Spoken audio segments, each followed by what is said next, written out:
Le bloc-notes de Franck Tapiro. Bonjour Franck. Bonjour Steve, bonjour les auditeurs. Et merci de nous rejoindre comme chaque semaine. Franck, vous êtes communicant, vous pilotez les Diaspora Defense Force, les DDF. On va démarrer justement avec l'Allemagne, cette affaire d'antisémitisme dans le pays, avec un hôtel du Sud, je rappelle les faits, qui a refusé donc une réservation à un touriste israélien en indiquant dans un message de réponse que les Juifs n'étaient pas acceptés dans son établissement. L'hôtel a été retiré du site de réservation booking.com. Le consulat israélien à Munich a également réagi avec ce post. Sommes-nous de retour dans les années 30 ? Je vous pose la question, Franck. En fait, ce qu'il y a de plus grave dans cet énième incident qui arrive maintenant tous les jours depuis plus de 2 ans, ce n'est pas seulement cet incident-là, c'est où il se trouve. Il se serait passé en Espagne, il se serait passé même en France, ça aurait été moins grave. Il se passe à l'origine, dans le pays d'origine, de ce qui a causé le nazisme et la Shoah est le plus grave. Pourquoi ? Parce que le peuple allemand est exemplaire depuis 1945. Le peuple allemand, lui, contrairement à nous, a fait son devoir de mémoire.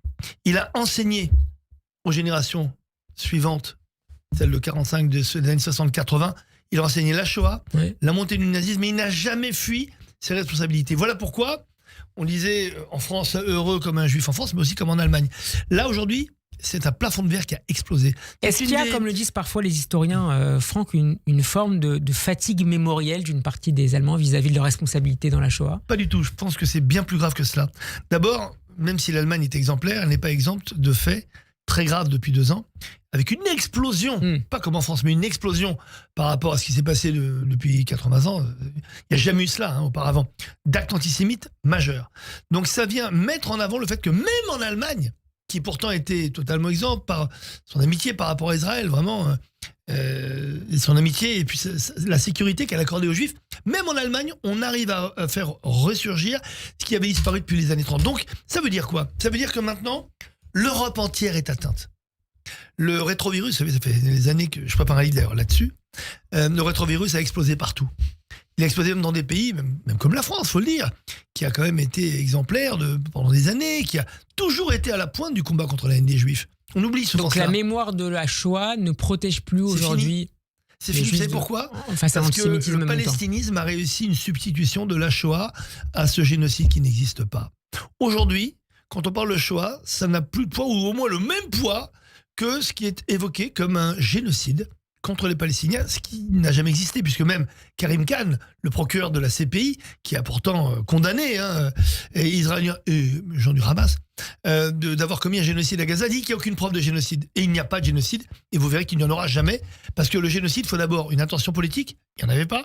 Intention militaire, mais il n'y en avait pas. Vous ne pouvez pas faire un génocide et dire à la population que vous les génocidez de fuir, leur envoyer des SMS, des mails et des millions de tracts traduits en arabe et les protéger des tirs du Hamas. Donc arrêtons. Ce n'est pas parce qu'on répète un mensonge 1000 fois que ça devient une vérité. Donc comme il n'y a pas de génocide, qu'est-ce qu'on fait ? On veut quand même dans l'inconscient collectif, parce qu'aujourd'hui on est dans une ère algorithmique qui permet, quand vous êtes une minorité, d'avoir un bruit majoritaire. Et on veut remplacer l'histoire et la trace de la Shoah par cette nouvelle Shoah qui s'appelle désormais le génocide à Gaza, qui n'existe pas. Donc une réalité qui existait depuis 80 ans, on l'a transformée par un mensonge qui existe depuis 2 ans. Franck, passons à notre deuxième sujet de la semaine. La France a décidé une nouvelle fois cette année de limiter la présence des entreprises israéliennes au salon Eurosatory, un salon extrêmement réputé qui se tiendra du 15 au 19 juin prochain à Villepinte, en Île-de-France. Seuls les équipements défensifs israéliens seront autorisés à la présentation. Vous le regrettez, vous le condamnez ? Oui, mais encore une fois, vous savez, qu'est-ce que j'ai dit juste avant ? C'est l'Europe tout entière. Qu'est-ce qui s'est passé à l'Eurovision ? L'Eurovision, tous les États ont condamné, mais le peuple a quand même voté Israël à la 2e place du vote du public. Et là, à l'Eurosatory, que se passe-t-il ? Eh ben, on a aussi peur d'Israël. Pourquoi on a peur ? Eurovision, on a peur d'Israël, on a gagné, je sais pas, 2 ou 3 fois, et à chaque fois on est en finale, on arrive 2e, on arrive 3e, on arrive avec le super vote du public. L'Europe entière a peur des Israéliens. Et au niveau de la défense... C'est une brouille commerciale ? Mais évidemment. Et on l'habille par une brouille politique. Les entreprises françaises ne sont pas au niveau des entreprises israéliennes. Elles l'ont prouvé malheureusement. On a été attaqué le 7 octobre. Il ne faut pas oublier qu'on n'a pas des armes offensives, on a des armes défensives.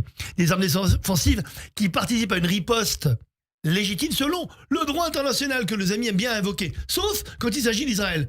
Pour eux, Israël commet un génocide et attaque non seulement les Palestiniens, les pauvres partisans du Hamas, c'est des partisans, c'est plus des terroristes, et on attaque les pauvres partisans du Hezbollah qui essaient de défendre le Liban pour éviter l'invasion terrestre israélienne. Et donc c'est ça le scénario. Et la France est coupable, pas seulement responsable, de participer et d'être complice de ce genre de scénario en faisant croire à l'opinion publique que c'est vrai. Alors qu'en fait, ils ont peur des entreprises dites offensives israéliennes. En gros, on n'interdit pas les Israéliens de venir, on leur dit pas de pavillon national au nom de l'État et vous ne pouvez avoir que les armes défensives, genre le dôme de fer.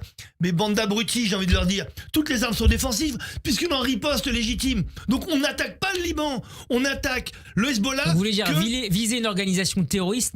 Mais évidemment, c'est de la préventive. C'est de la légitime défense. Pire que ça. C'est pas de l'offensive, c'est de la défensive pour éviter qu'il puisse être offensif sur sa population du Nord pour le Hezbollah et dans le Sud avec le Hamas. Donc que la France, qu'un État qui est la 6e puissance mondiale ne comprenne pas cela, ça veut dire qu'ils sont complices. Donc je l'ai dit à Barrot, je l'ai dit à Macron, ils sont complices du Hezbollah, complices du Hamas, puisque en tapant sur Israël, en les empêchant... évidemment pas partager des déclarations qui sont extrêmement fortes. J'espère qu'ils ne le partageront pas, ils ne peuvent pas le partager, mais quand même. Non, je n'ai pas de guillemets. Je l'assume. Je n'ai pas de guillemets. J'accuse Jean-Noël Barrot, qui en plus n'y comprend rien au Moyen-Orient, donc limite il est moins responsable que le chef de l'État qui était mon ami, je vous le rappelle et je l'ai toujours assumé ici. Mais quand on ne comprend plus rien à ce qui est en train de se passer au Moyen-Orient, on n'a pas le droit d'avoir des guillemets. Est-ce qu'on met des guillemets sur nos morts? Est-ce qu'on met des guillemets sur nos réfugiés? Est-ce qu'on met des guillemets sur l'état de la population israélienne qui se fait agresser le 7 octobre, le 8 octobre et depuis trop souvent. Donc aujourd'hui le Rosatori ça montre parce qu'on traite du traitement de la situation à la frontière. Que là la France est faible par rapport aux entreprises de défense israéliennes. On parle des entreprises de défense et de l'interdire d'avoir des armes offensives, ça veut dire qu'on dit on va traiter notre population qui est contre Israël en disant vous voyez les armes qui bombardent les pauvres Hamas et Hezbollah, ils n'auront pas le droit de les exposer. Merci. C'est de la trouille beaucoup. Et de la lâcheté. Merci et beaucoup. Sans guillemets. Franck Tapiro, à la semaine prochaine. Merci à vous Steve. Radio J. Le grand journal, Steve Nadjar. Bonjour Chaim Nissenbaum.